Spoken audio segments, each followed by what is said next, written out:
Praise the Lord. Hallelujah. வலது கரத்தை உயர்த்தி சொல்லுமா. Hallelujah. Hallelujah.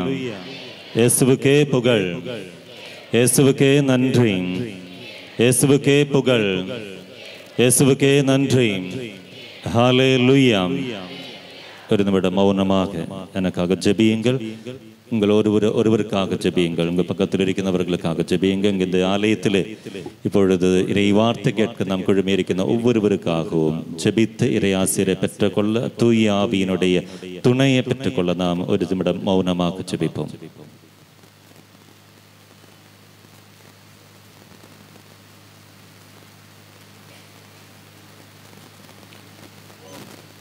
Praise the Lord. தூய லூக்கா எழுதிய நற்செய்தி 4ஆம் அதிகாரத்தில் 18வது வசனம். நமக்கு எல்லாருக்கும் நன்றாக தெரிந்த வசனத்தை நாம் சேர்ந்து படிப்போம். ஆண்டவருடைய ஆவி என்மேல் உள்ளது, ஏனெனில் அவர் எனக்கு அருள் பொழிவு செய்துள்ளார். ஏழைகளுக்கு நற்செய்தியை அறிவிக்கவும், சிறைப்பட்டோர் விடுதலை அடைவார், பார்வையற்றோர் பார்வை பெறுவர் என முழக்க விடவும், ஒடுக்கப்பட்டோரை விடுதலை செய்து அனுப்பவும் ஆண்டவர் அவர்களும் முழக்கமிட்டு அறிவிக்கவும் அவர் என்னை அனுப்பியுள்ளார். Praise the Lord. Hallelujah. Hallelujah. தியாரு சொன்ன வார்த்தைகள். இயேசு தன்னுடைய பணி வாழ்க்கையை தொடங்கும் பொழுது மக்களிடம் சொன்ன வார்த்தை தான். ஆகையால் எதுக்காக நம்ம ஆண்டவர் இயேசு மனிதனாகி உலகத்துக்கு வந்தார் என்பதை மிக சிறப்பாக நமக்கு எடுத்துரைக்கின்ற வார்த்தை தான்.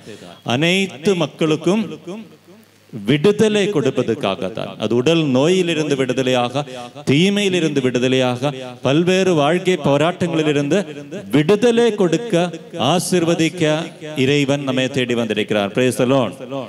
Hallelujah. Hallelujah. ஆகையால் இயேசு உலகத்துக்கு வந்தது நம் அனைவருக்கும் விடுதலை கொடுப்பதற்காகத்தான். Praise the Lord. இங்கே நாம் வாசிக்கின்றோம், பார்வையற்றவருக்கு பார்வை பெறுவோம்.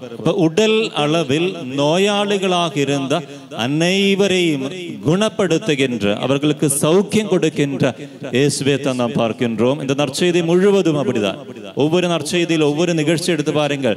இயேசு மக்களுக்கு நலன் கொடுக்கின்ற, உடல் சுகத்தை கொடுக்கின்ற நிகழ்வுகள் தான் அதிகமாக இருக்கின்றது. இயேசுவினுடைய போதனைகள் அல்லது மற்ற விஷயங்கள் எல்லாம் மிக கொஞ்சம் தான் இருக்கின்றது. ஆனால் அதிகமாக உடல் சுகத்தை கொடுக்கின்ற, அது நோயிலிருந்தாக இருக்கலாம் அல்லது தீமையினுடைய அடிமை நிலைமையிலிருந்து விடுதலை கொடுப்பதற்காக இயேசு செய்த அற்புதங்களும் அடையாளங்களும் தான் இந்த நற்செய்தி முழுவதும்.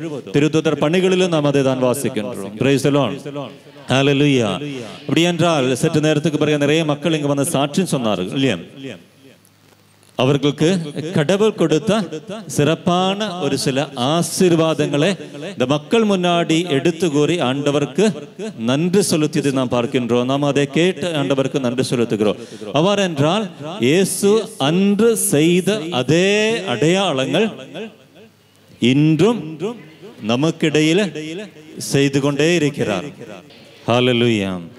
ஹல்லேலூயா. இயேசுவுக்கே புகழ், இயேசுவுக்கே நன்றி. ஹல்லேலூயா. ஹல்லேலூயா. ஆகையால் நாம் வாசித்தோம், ஆண்டவர் குணப்படுத்த வருகின்ற இறைவனாகத்தான் இருக்கின்றோம். நமக்கு உடல் சுகத்தை கொடுக்கக்கூடிய கடவுளாகத்தான் இருக்கிறார்.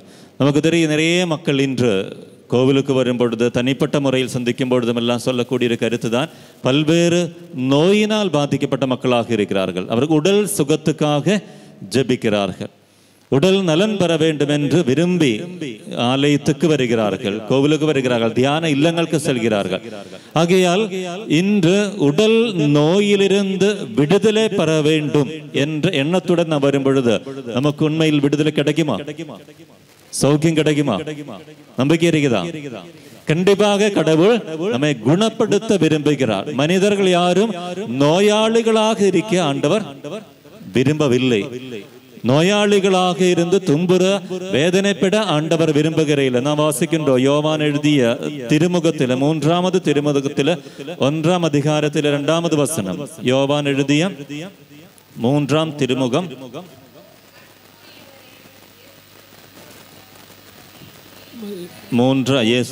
യോവാൻ എഴുതിയ തിരുമുഖം 3-ാം തിരുമുഖം 1-ാം അധികാരത്തിൽ 2-ാമത് വസനം.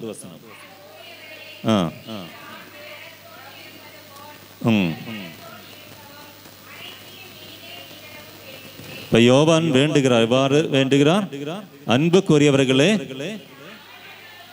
ஆத்ம நலத்தோடும் உடல் நலத்தோடு இருக்கவும் அனைத்தும் இனிதே நிகழவும் வேண்டுகிறோம். யோவான் எழுதிய 3-ാമത് തിരുമുഖത്തില് 1-ാം அதிகாரத்தில், ஒரே அதிகாரம் தான் அதில் இருக்குது, 2-ாமது வசனம். அனைத்தும் நலன் பெற வேண்டும், அனைவரும் நலம் பெற வேண்டும். அது ஆத்மீய ஆசீர்வாதமாக இருக்கட்டும், உடல் அளவில் ஆசீர்வாதமாக இருக்கட்டும். ஆகையால் உடல் நோய்களில் இருந்து விடுதலை பெற வேண்டும் என்று யோவான் இங்கே ஜெபிக்கிறார். ஆகையால் இன்று இந்த ஆலயத்தில் நாம் ஒன்று சேர்ந்து வரும் பொழுது இதே கருத்துடன் நாம் ஜெபிக்க வேண்டும். நமக்கு நோய்கள் இருக்கலாம், குறைகள் இருக்கலாம், நோய் வருவதற்கு பல காரணங்கள் இருக்கலாம். இந்த காரணங்களை குறித்து படிப்பதற்காக அல்ல, மாறாக எந்த காரணத்தாலும் சரி நோய் பெற்ற ஒரு மனிதனாக நாம் இருந்தால் ஆண்டவர் நமக்கு நலனளிக்க விரும்புகிறார் என்பதை நாம் உணர்ந்து கொள்ள வேண்டும். நம்பிக்கையோட ஆண்டவர் சன்னதியில் வந்து ஜெபிக்க வேண்டும். யோவான் நற்செய்தியிലേക്ക് வரும்போது நாம் பார்க்கின்றோம் 5-ாம் அதிகாரத்தில் அந்த பெத்சைதா குலத்தினுடைய ஓரமாக படுத்திருந்த ஒரு மனிதன் எத்தனை வருடங்களாக படுத்திருந்தார்?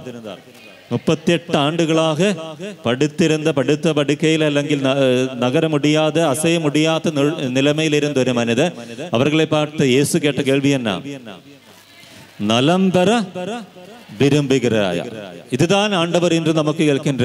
ஒருவேளை நமக்கு பல்வேறு குறைகள் இருக்கலாம், பல்வேறு வேதனைகள் இருக்கலாம், நோய்கள் இருக்கலாம்.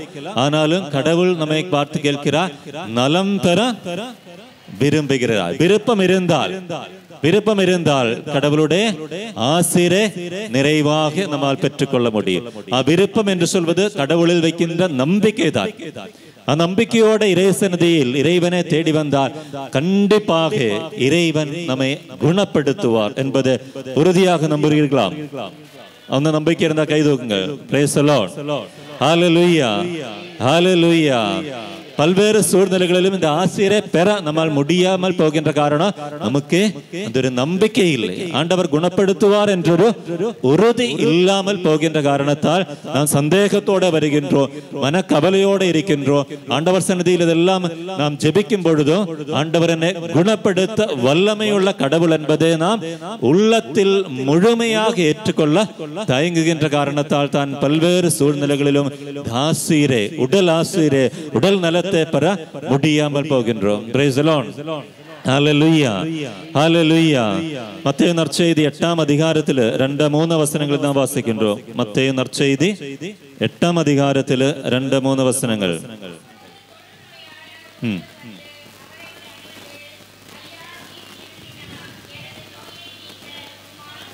நீ விரும்பினால் எனது நோயை நீக்க உம்மால் முடியும் என்று அந்த தொழுநோயாளர் இயேசுவை பார்த்து கூறினார். அதற்கு இயேசு என்ன பதில் சொன்னார்? நான் விரும்புகிறேன். Praise the Lord. Hallelujah. ஆகையால் ஒரு நோயாளி இயேசுவை பார்த்து சொல்கிறார், நீ விரும்பினால் என்னை குணப்படுத்த சுகமாக்கமால் முடியும் என்ற முழு நம்பிக்கையுடன் அவன் வந்த பொழுது இயேசு என்ன சொன்னார்?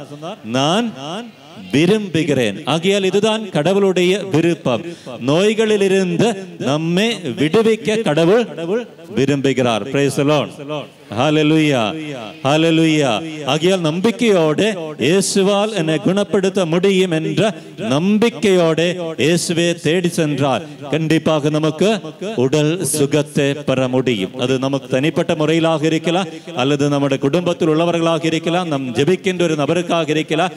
கண்டிப்பாக இறைவன் இந்த உடல் சுகத்தை கொடுத்து ஆசீர்வதிக்க வல்லமையுள்ள கடவுள். அது கடவுளுடைய விருப்பம் தான். கடவுள் விரும்புகிறார் நம்மை சுகப்படுத்த. கடவுள் விரும்புகிறார் நமக்கு இறைவனுடைய ஆசீரை நம்முடைய உடலில் அனுபவித்த நலன் பெற்ற உடலிலும் உள்ளத்திலும் சௌக்கியம் பெற்ற மக்களாக இருக்க ஆண்டவர் விரும்புகிறார். இது கடவுளுடைய செயல். அதனால் தான் நாம் இந்த நற்செய்தி முழுவதும் எடுத்து பார்க்கும் பொழுது இதை மட்டும்தான் பார்க்கிறோம். எத்தனையோ நோயாளிகள் இயேசுவை தேடி வருகிறார்கள். யாராவது ஒரு நோயோட வந்து நோய் சுகம் பெறாமல் திரும்பி போனது நற்செய்தியில நம்மால் பார்க்க முடியுமா? இல்லை. எத்தனையோ பேர் நோயாளிகளாக இருந்தார், எத்தனையோ ஆண்டுகளாக நோயாளிகளாக இருந்தார்கள். ஆனால் இயேசுவிடம் வந்த எந்த ஒரு நோயாளியும் உடல் சுகம் பெறாமல் திரும்பி போனதில்லை. Praise the Lord. Hallelujah. அது அன்று நடந்தது. அது 2000 வருடங்களுக்கு முன்னாடி நடந்தது. மட்டும் ஒரு வரலாற்று நிகழ்ச்சி மட்டும் கிடையாது. இன்றும் இந்த இறைசன்னதியில் நாம் ஜெபிக்கும் பொழுது இது நடக்கும் என்ற நம்பிக்கை இருந்தால் நமக்கு கண்டிப்பாக சௌக்கியம் பெற முடியும். Praise the Lord. Hallelujah. இது புதிய ஏற்பாடில் மட்டுமல்ல, பழைய ஏற்பாடிலேக்கு நாம் பார்க்கும் பொழுது தான் பார்க்கின்றோம். விடுதலை பயணத்தில் 15ஆம் அதிகாரத்தில் 26வது வசனத்தில் நமக்கு எல்லாம் நன்றாக தெரிந்த ஒரு வசனம் இருக்கிறது. விடுதலை பயணம் 15ஆம் அதிகாரம் 26ஆம் வசனம். அந்த வசனம் ஒரு நீண்ட வசனம். அதனுடைய கடைசி இப்படிதான் பார்க்கின்றோம்.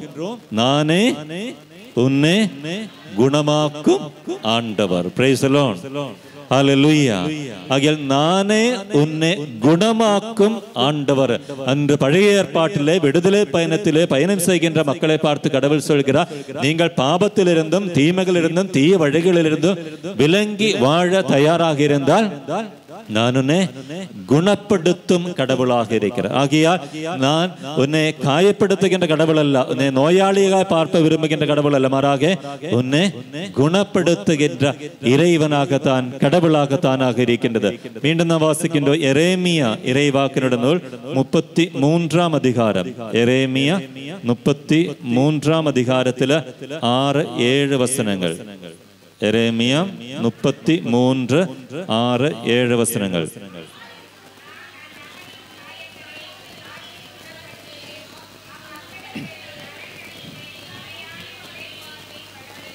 ஓகே, இறை வார்த்தை சொல்கின்றது, ஆயினும் நான் நகரின் காயங்களை ஆற்றி குணப்படுத்துவேன், அம்மக்களுக்கு நான் நலன் அளித்து நிலையான நிறை வாழ்வை வழங்குவேன். அந்நகரங்களை காயங்களில், நகரம் என்று சொல்லும் போல் அந்நகரத்தில் இருக்கக்கூடிய இறைவனுடைய மக்களை தான் சொல்கிறோம்.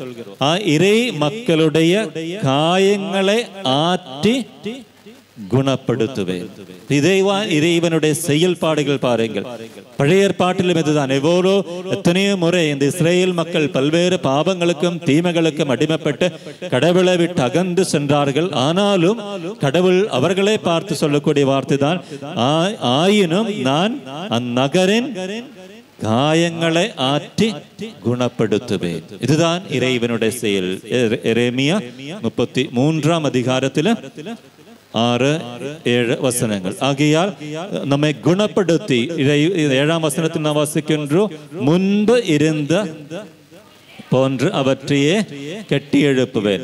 ஆகையால் அந்த இஸ்ரேல் மக்களை குறித்துதான், அந்த இனத்தை குறித்துதான். அவர்களுடைய நாடு அழிந்து போய்விட்டது, பல்வேறு போர்களால் அழிந்து போய்விட்டது. அவ்வாறு இருக்க இறைவன் சொல்கிறான், நான் மக்களை மீண்டும் அழைத்து அவர் காயங்களை ஆற்றி குணப்படுத்தி முன்ன இருந்த மாதிரி அவர்களை மீண்டும் கட்டி எழுப்புவேன். இதுதான் கடவுளுடைய செயல்பாடுகள் என்பதை பாருங்கள். ஆகையால் இது பைபிள் முழுவதும், ஆகையால் இன்னைக்கு நான் பெரிய கருத்துக்களும் உங்களிடம் சொல்ல விரும்பவே இல்லை. ஒரே ஒரு கருத்து தான், கடவுள் என்னை குணப்படுத்த வல்லமை உள்ள கடவுள் தான். அதில் எத்தனையோ இறை வார்த்தைகள் இருக்கின்றது. ஒரு சில வார்த்தைகளை மட்டும் நாம் அலசி பார்த்து அந்த இறை வார்த்தையை சொல்லி சொல்லி நம்முடைய வாழ்க்கையில் நமக்கு நோய்கள் இருக்கும் பொழுது, குறைகள் இருக்கும் பொழுது நம்ம என்ன செய்ய வேண்டும்? இந்த இறை வசனங்களை திரும்பி திருப்பி சொல்லி குணப்படுத்துகின்ற கடவுளுடைய வல்லமையில் உள்ள நம்பிக்கையில் நாம் ஆழப்பட வேண்டும். Praise the lord. ஹல்லேலூயா, ஹல்லேலூயா. நோய் இருக்கின்றது, வேதனை இருக்கின்றது. குடும்பத்தில் யாருக்காவது நோய் இருந்தால் அல்லது ஏதாவது ஒரு நோயாளியை நான் சந்திக்க போகும் பொழுது என்ன செய்ய வேண்டும்? இறை வார்த்தை அவர்களுக்கு எடுத்து சொல்லுங்கள். இறை வார்த்தை எடுத்து சொல்லுங்கள். அப்பொழுது இந்த வார்த்தையை நாம் திரும்பி திரும்பி பேசி அல்லது திரும்பி திரும்பி சொல்லி நம்முடைய ஜெபமாக அதை மாற்றும் பொழுது அது நமக்கு உடல் நலமாக உள்ள வழியாக மாறிவிடும். அது யாருக்காக நாம் ஜெபிக்குமோ அவர்களுக்கும் அது உடல் நலம் பெறுவதற்குள்ள வழியாக மாறும். காரணம், கடவுள் எனக்கு சௌக்கியத்தை கொடுக்கும் என்ற நம்பிக்கை ஒருவேளை நமக்கு இழந்து போயிருக்கலாம் அல்லது ஒரு சிலருக்கு இறந்து போயிருக்க. அவர்களுக்காக இறை வசனங்களை மீண்டும் மீண்டும் எடுத்து நாம் ஜெபிக்க வேண்டும். மீண்டும் நாம் பார்க்கின்றோம் திருப்பாடல் 103 அதிகாரத்தில் 3வது வசனம். திருப்பாடல் 103 வசனம். அவர் குற்றங்களை எல்லாம் மன்னிக்கிறார், உன் நோய்களை எல்லாம் குணமாக்குகின்றார். Praise the Lord.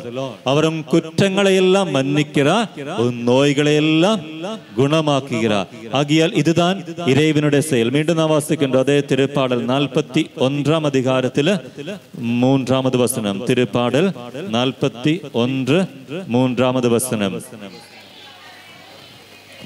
படுக்கையில் அவர் நோயற்று கிடக்கையில் ஆண்டவர் அவருக்கு துணை செய்வார், நோய் நீங்கி படுக்கையில் என்று அவர் எழுப்பும்படி செய்வார். Praise the Lord. ஆகியால் படுத்த படுக்கையில் இருக்கும் பொழுது கடவுள் சொல்கின்ற வார்த்தை இதுதான். படுக்கையில் அவர் நோயுற்று கிடக்கையில் ஆண்டவர் அவருக்கு துணை செய்வார். துணை செய்வது எவ்வாறு? இந்த படுக்கையிலிருந்து எழுந்து நடக்கும் அளவுக்கு அவருக்கு உடல் பலத்தை கொடுப்பார். Praise the Lord. ஹல்லேலூயா. ஆகியால் படுத்த படுக்கையில் இருக்கின்ற நோயாளிகளை நாம் சந்திக்கும் பொழுது வார்த்தை எடுத்து கூறி அவர்களுக்காக ஜெபியுங்கள்.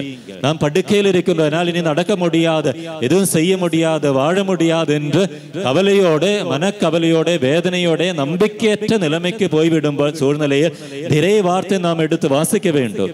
இறை வார்த்தை அடுத்தவர்கள் எடுத்து கூற வேண்டும். அப்பொழுது கடவுள் நம்மை பார்த்து சொல்கிறார், நீ நோயிட்டு படுத்த படுக்கையில் இருந்தாலும் சரி, கடவுள் உனக்கு துணை செய்வார். கடவுள் உன் கூட இருந்து உன்னை குணப்படுத்தி உனக்கு வல்லமை கொடுத்து ஆற்றலை கொடுத்து எழுந்து நடக்க உன்னை சக்திப்படுத்துகின்ற, உனக்கு வல்லமை கொடுக்கின்ற கடவுளாகத்தான் நம் கடவுள் இருக்கிறார். மீண்டும் 34 திருப்பாடல் 34 18வது வசனத்திலும் நாம் வாசிக்கின்றோம். 34:18.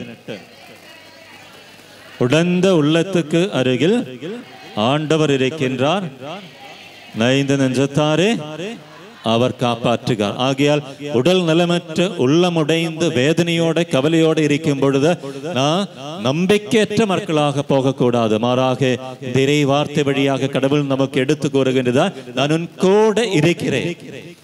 நீ உடல் நல்ல மற்ற மகனாக இருக்கும்போது, மனக்கலக்கத்தோடு இருக்கும்போது, பல்வேறு வேதனைகளோடு இருக்கும் பொழுது ஒருபோதும் நம்மை விட்டு விலங்கி செல்கின்ற இறைவன் அல்ல நம்முடைய கடவுள். மாறாக என்றும் நம் கூட இருந்து நம்மை குணப்படுத்துகின்ற கடவுளாக, நம்மை தொட்டு குணப்படுத்துகின்ற கடவுளாக இருக்கின்றார். மத்தேயு நற்செய்தியில் 8ஆம் அதிகாரத்தில் நாம் வாசிக்கின்றோம் 14-15 வசனங்கள். மத்தேயு நற்செய்தி 8ஆம் அதிகாரத்தில் 14-15 வசனங்கள். இயேசு பேதுருவின் வீட்டுக்கு சென்ற பொழுது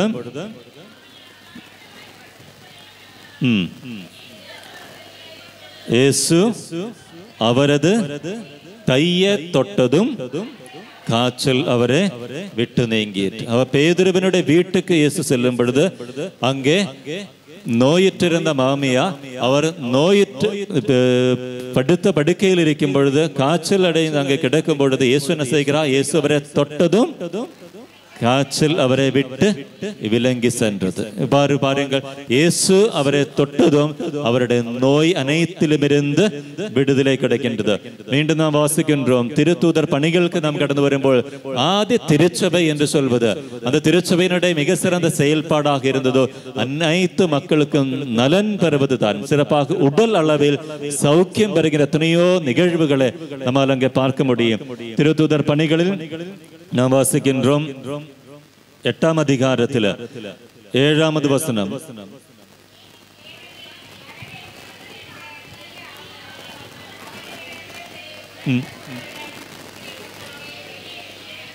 ஓகே, தொடர்ந்து.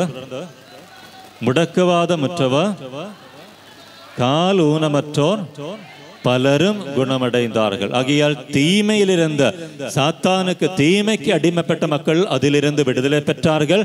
அது மட்டுமல்ல, நடக்க முடியாமல் உடல் நலமற்றவர்கள், முடக்கவாதமற்றவர்கள், கால் ஊனமற்றவர்கள் எல்லோரும் அவர்கள் நலமடைந்ததை பார்க்கின்ற இறை வார்த்தை கேட்கும் பொழுது, திரு தூதர்களிட மக்கள் வந்து அவர்கள் ஜெபிக்கும் பொழுது, அவர்கள் அவர்களுக்காக மன்றாடிய பொழுதெல்லாம் நாம் பார்க்கின்றதான் உடல் சுகம் அனைத்து மக்களுக்கும் கிடைக்கின்றது.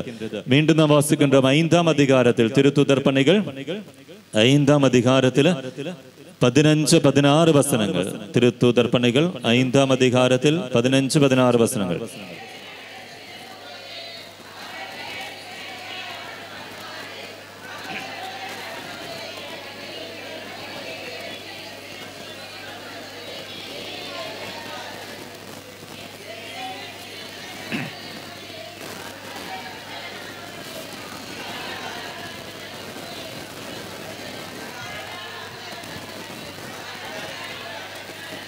அவர்கள் அனைவரும் நலம் பெற்றனவர்கள். எத்தனையோ பேர், அப்ப பேதுரு அல்ல திருத்தூதர்கள் அவர்கள் நடந்து போகும் பொழுது அவர்களுடைய நிழல் படுவதற்காக எத்தனையோ நோயாளிகளை தெருவோரமாக மக்கள் கொண்டு வந்து அவர்களை அங்கே படுத்து வைக்கிறார்கள். பாருங்கள், அவர்களுடைய நம்பிக்கை எவ்வளவு இருந்தது. பேதுரு அவர்களை தொட வேண்டாம், அவர்களுக்காக ஜெபிக்க வேண்டாம், மாறாக அவர்களுடைய நிழலாவது அந்த மக்கள் மேல் படும் பொழுது அவர்களுக்கு சௌக்கியம் கிடைக்கும், உடல் நலம் கிடைக்கும் என்ற நம்பிக்கை மக்களுக்கு இருந்தது. கடைசியில் நாம் வாசிக்கின்றோம், அவர்கள் அனைவரும் நலம் பெற்றார். All of them were healed. அதுதான் அப்படிதான் வாசிக்கின்றோம். எல்லோரும் நலம் பெற்றவர்களாக பேதுரு அல்லது திருத்தூதர்கள் இயேசுவின் சார்பாக இயேசுவின் பெயரால் அங்கே செயல்பட தொடங்கிய பொழுது எத்தனையோ நோயாளிகள் சௌக்கியம் பெற்ற மக்களாக மாறிவிட்டார்கள். இதுதான் ஆதி திருச்சபையினுடைய வரலாற்று. இயேசு இந்த உலகத்தில் வாழ்ந்த பொழுது, மனிதனாகிய உலகத்தில் வாழ்ந்த பொழுது இதுதான் நடைபெற்றது. உடல் சுகத்தை கொடுத்து கடவுள் அவர்கள் அனைவரையும் ஆசீர்வதிக்கின்றதை நாம் பார்க்கின்றோம். மீண்டும் நாம் வாசிக்கின்றோம் திருத்தூதர் பணிகள் 28ஆம் அதிகாரத்தில் 8-9 வசனங்கள். திருத்தூதர் பணிகள் 28ஆம் அதிகாரத்தில் பவுல் அங்கே கரங்களை வைத்து ஜெபித்த பொழுது நோயாளிகள் அனைவரும் சுகம் பெறுகின்றதை நாம் பார்க்கின்றோம்.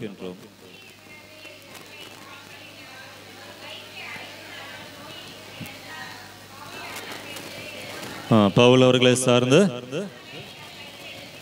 அங்கு சென்று அவர்கள் மேல் கையை வைத்து இறைவனிடம் வேண்டி அவரை நலமாக்கினார். ஆகையால் நோயாளிகளாக மக்கள் அங்கு இருந்த பொழுது பவுல் அங்கு சென்று அவர்கள் மேல் கரங்களை வைத்து ஜெபித்த பொழுது அவர்கள் அனைவரும் நலன் பெற்றவர்களாக மாறி. ஆகையால் ஆதி திருச்சபையினுடைய பழக்கம் தான் இது. நோயாளிகளை குணப்படுத்துவது திருத்தூதர்களுடைய அவர்களுடைய பணியுடைய மிக சிறந்த ஒரு பணியாக இறை வார்த்தை அறிவிப்பது மட்டுமல்ல, நோயாளிகளை சந்தித்து அவர்கள் மேல் கரங்கள் வைத்து ஜெபித்து அவர்களுக்கு உடல் நலத்தை கொடுக்கின்றது.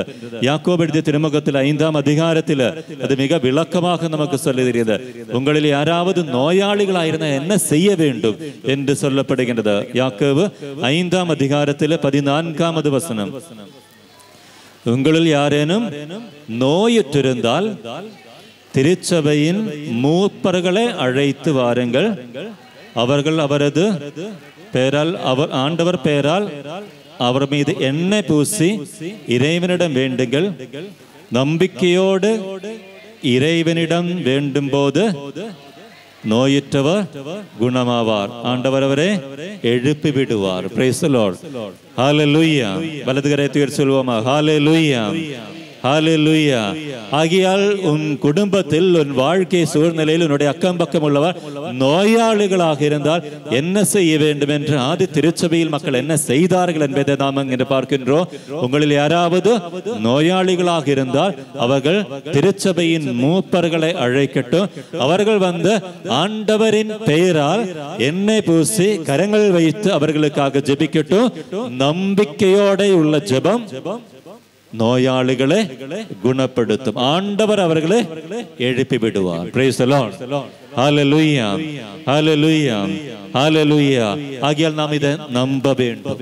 அது அன்று வரலாற்றில் எப்போதோ நடந்த ஒரு சில நிகழ்வுகளாகவோ அல்லது கதையாகவோ நாம் எடுக்கக்கூடாத மாறாக இன்றும் என்றும் நடக்கக்கூடிய உண்மையாக நாம் அதை ஏற்றுக்கொள்ள வேண்டும். காரணம், கடவுள் நமக்கு விடுதலை கொடுக்க வந்த இறைவன் தான். Praise the Lord. Hallelujah, hallelujah. ஆகையால் நம் நோயாளிகளாக மாறுவதற்கு என்ன காரணம் சொல்ல முடியுமா? அப்ப எல்லா நோயாளிகளும் பாவிகளா? அப்படி சொல்ல முடியாம ஏன் மனிதன் நோயாளிகளாக மாறுகிறார்கள்? கடவுளின் மாட்சி விளங்க வேண்டும் என்பதற்காக தான் நான் நோயாளியாக இருக்கணும். ஓகே, அதுக்கான சரியான ஒரு கரெக்டான பதில் நம்மால் சொல்ல முடியாத காரணம், ஒவ்வொரு நோய்க்கும் வித்தியாசமான காரணங்களாയിരിക്കും. விபிலியத்திலே நாம் பார்க்கின்றோம் பல்வேறு காரணங்களால் மக்கள் நோயாளிகளாக இருந்ததை நாம் பார்க்கின்றோம். லூக்கா நற்செய்தி 11ஆம் அதிகாரத்தில் ஒரு நிகழ்வை நாம் பார்க்கின்றோம். லூக்கா நற்செய்தி 11ஆம் அதிகாரத்தில் 14வது வசனம். லூக்கா 11:14.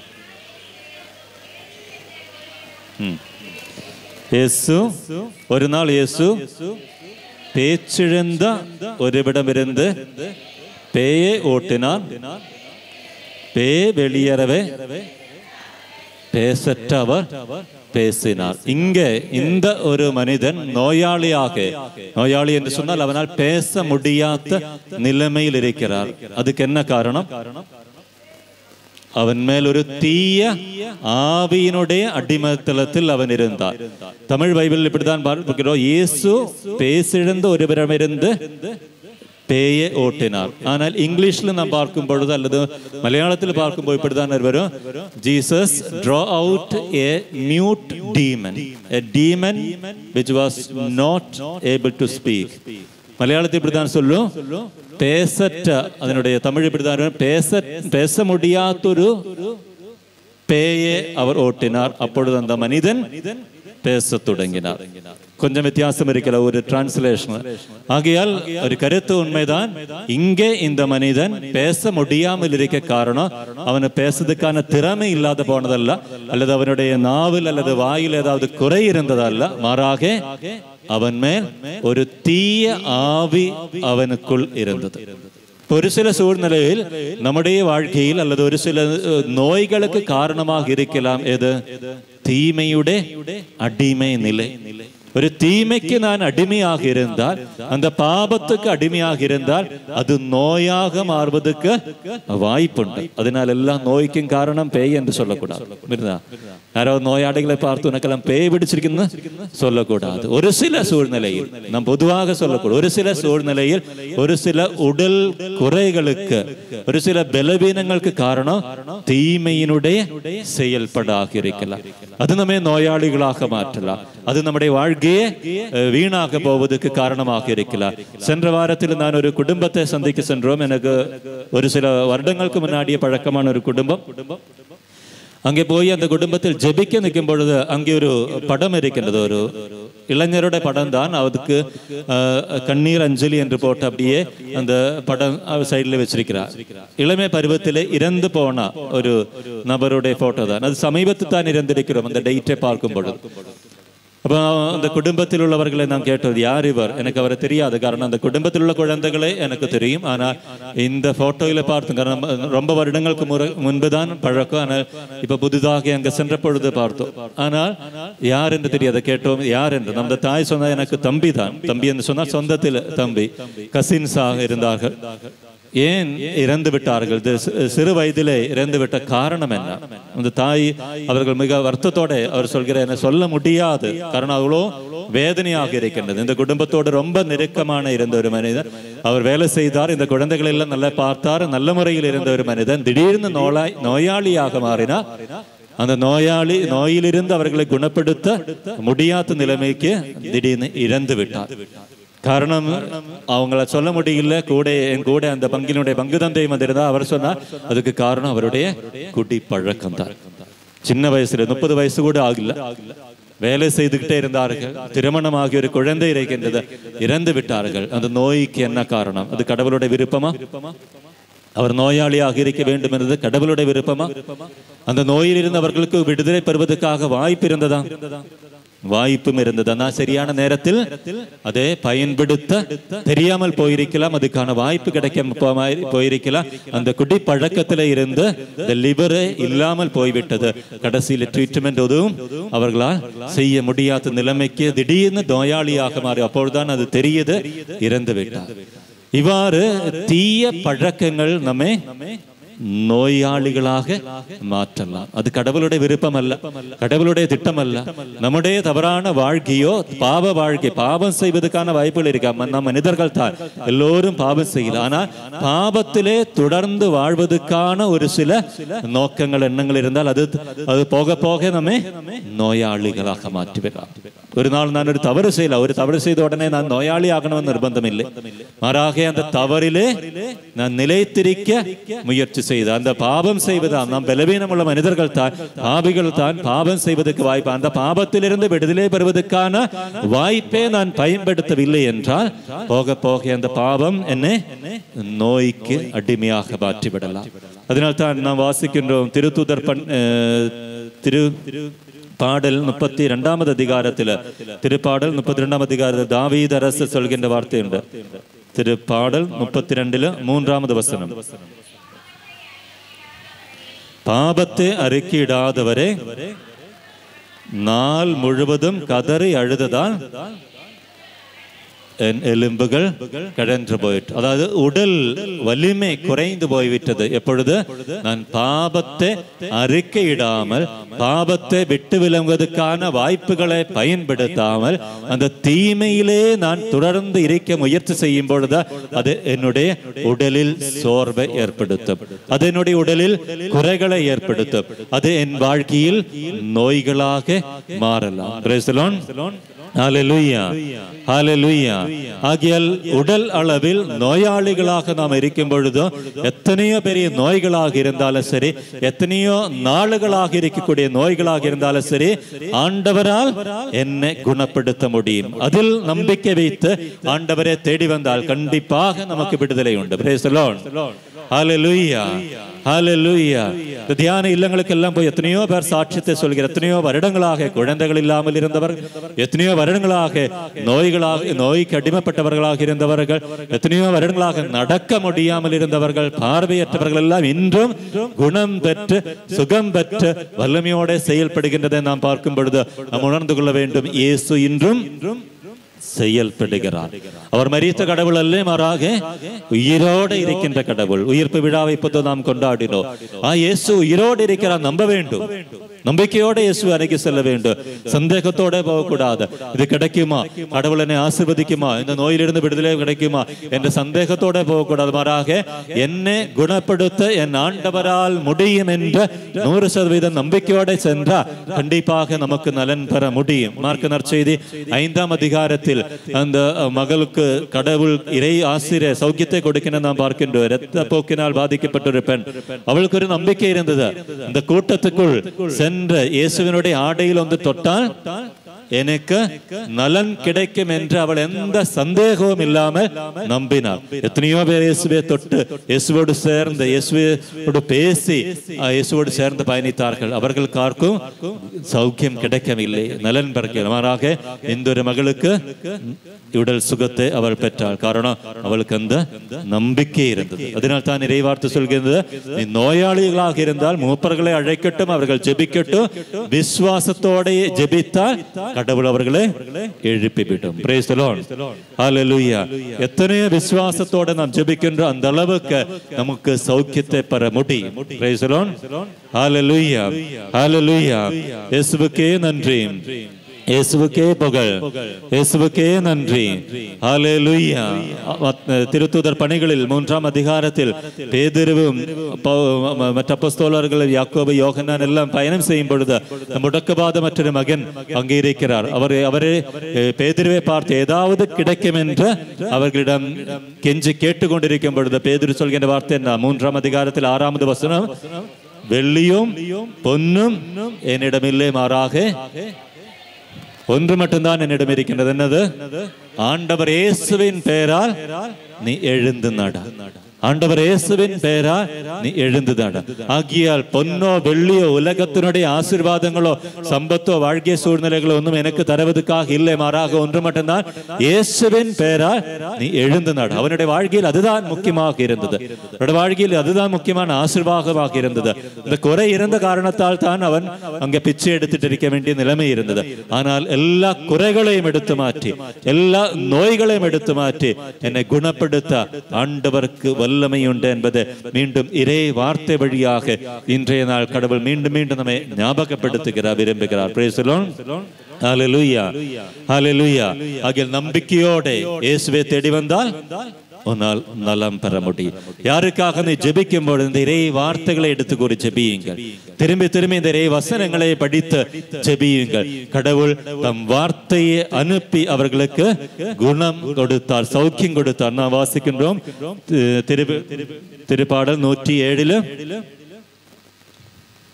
19, 20 வசனங்கள். 20வது வசனத்தில் நான் வாசிக்கிறோம், தம் வார்த்தையை அவர் அனுப்பி அவர்களை குணப்படுத்தினார். ஆகையால் இறைவன் நம்மை குணப்படுத்துவார், இன்றும் குணப்படுத்தி கொண்டுதான் இருக்கிறார்.